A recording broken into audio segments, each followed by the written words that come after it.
get down to business to defeat the Huns. Did they send me daughters when I asked for sons?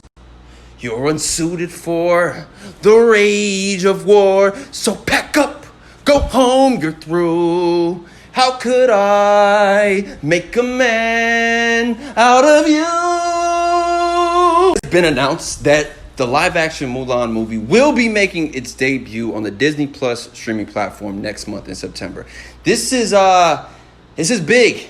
This is big. For those who don't know, Mulan was on the table to be released right as this coronavirus COVID-19 thing kicked off. They had the premiere right here in Hollywood maybe 2 or 3 days before everything got shut down. Of course, movie theaters were one of the first things to go. And, to see Disney make the choice to go ahead and release it on the Disney Plus streaming platform is a big thing.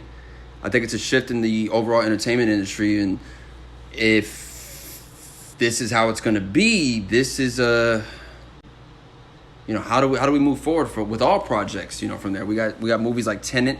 We got movies like The Black Widow, starring Scarlett Johansson, that we were looking forward to seeing, that was supposed to go to theaters. So it's coming to the Disney Plus streaming platform next month, but it won't be free.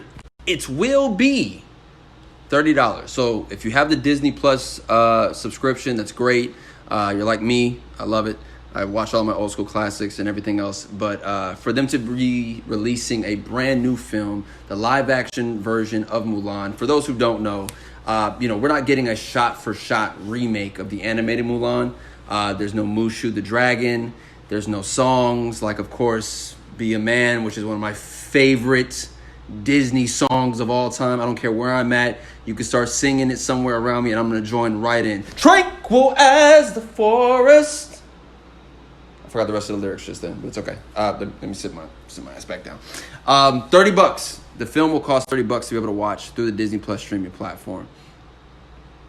But what do you think happens next? Do you think movie studios will go ahead and adapt with the times and say, because you got movies like the James Bond film that was supposed to be released. You have Tenet, the Christopher Nolan film starring John David Washington and Robert Pattinson, which I cannot wait to watch that movie. I'm a big Christopher Nolan fan, from The Prestige to Inception to the Dark Knight trilogy to Memento, Interstellar. I love his entire catalog, but John David Washington, Denzel Washington's son, as the lead in this film that's about time manipulation, maybe. We really don't know.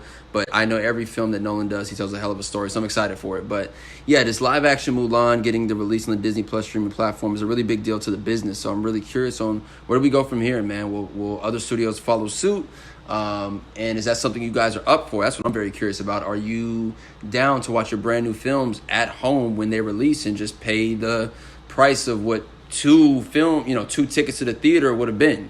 Because I look back in time, it wasn't that expensive to go to the theaters, but now, before everything got shut down, you go to the theater, you take a girl with you on a date, that's about $50 right there, and then maybe she want some popcorn or a drink, that's about $120 you in at that point, and then parking, that's about a whole $175 at that point. And then from there, maybe there was dinner beforehand. So that's a total of that one day. And that span of 3 or 4 hours, that's $300 straight out the door. But the Netflix and chill era may have begun. Hey, you want to come over and we could Postmates and watch the brand new Mulan movie? Yes, I would like that very much.